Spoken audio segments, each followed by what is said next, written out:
కేంద్రం ప్రకటించిన జీఎస్టీ బొనాంజాతో ప్రజల్లో హర్షం వ్యక్తమవుతోంది. ఇక నుంచి 4 స్లాబుల బదులు 2 స్లాబులు మాత్రమే కొనసాగనున్నాయి. యుఎస్ సుంకాలతో దేశీయ కంపెనీలకు ఉపశమనం కలిగించేలా కేంద్రం నిర్ణయం తీసుకుంది.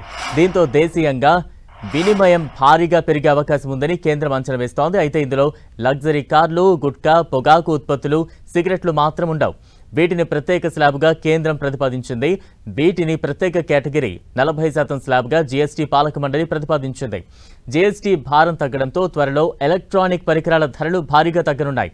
ఇప్పటి వరకు 28% స్లాబ్లో ఉన్న ఏసీలు, టీవీలు, కంప్యూటర్ మానిటర్లు, ప్రొజెక్టర్లు, డిష్ వాషింగ్ మిషన్లు ఈ నెల 22 నుంచి 22 స్లాబుల్లోకి మారనున్నాయి. ఈ ఎఫెక్ట్తో పలు ఎలక్ట్రానిక్ ఉపకరణాల ధరలు భారీగా దిగిరానున్నాయి. జీఎస్టీ రేటు 10% తగ్గడంతో ప్రస్తుతం దాదాపు 40,000 రూపాయలు విలువ ఉన్న సాధారణ ఏసీ ధర దాదాపుగా 3,000 రూపాయలు దిగివచ్చే అవకాశం ఉంది. ఇక 32 ఇంచెస్ కంటే పెద్ద ఎల్సీడీ టీవీల ధరలు కూడా భారీగా తగ్గనున్నాయి. ఇక కంప్యూటర్ మానిటర్లు, ప్రొజెక్టర్ల ధరను కూడా భారీగా తగ్గించేందుకు కంపెనీలు సిద్ధమవుతున్నాయి. ఇక డిష్ వాషింగ్ మిషన్స్ విభాగంలో full automatic, semi automatic, entry level washing machine ధర కూడా ప్రస్తుతం ఉన్న ధరలు దాదాపు 8% తగ్గే అవకాశం ఉంది. ఇక నిత్యావసర వస్తువుల భారం కూడా భారీగా తగ్గనుంది.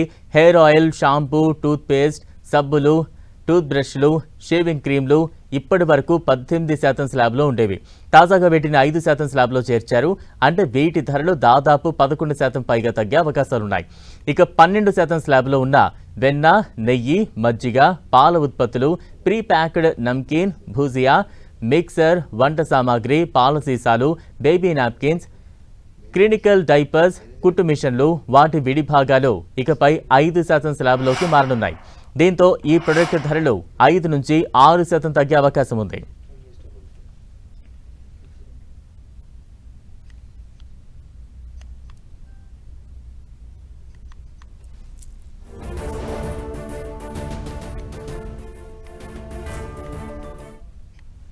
గవర్నమెంట్ జీఎస్టీ తగ్గించడం వలన మధ్యతరగతి వాళ్ళకి, అంటే సామాన్యుడు ఇల్లు కట్టుకోవాలంటే వాళ్ళకి సిమెంట్ బస్తా మీద, వాటి మీద ఐరన్, వాటి మీద కొంచెం జీఎస్టీ తగ్గించారు.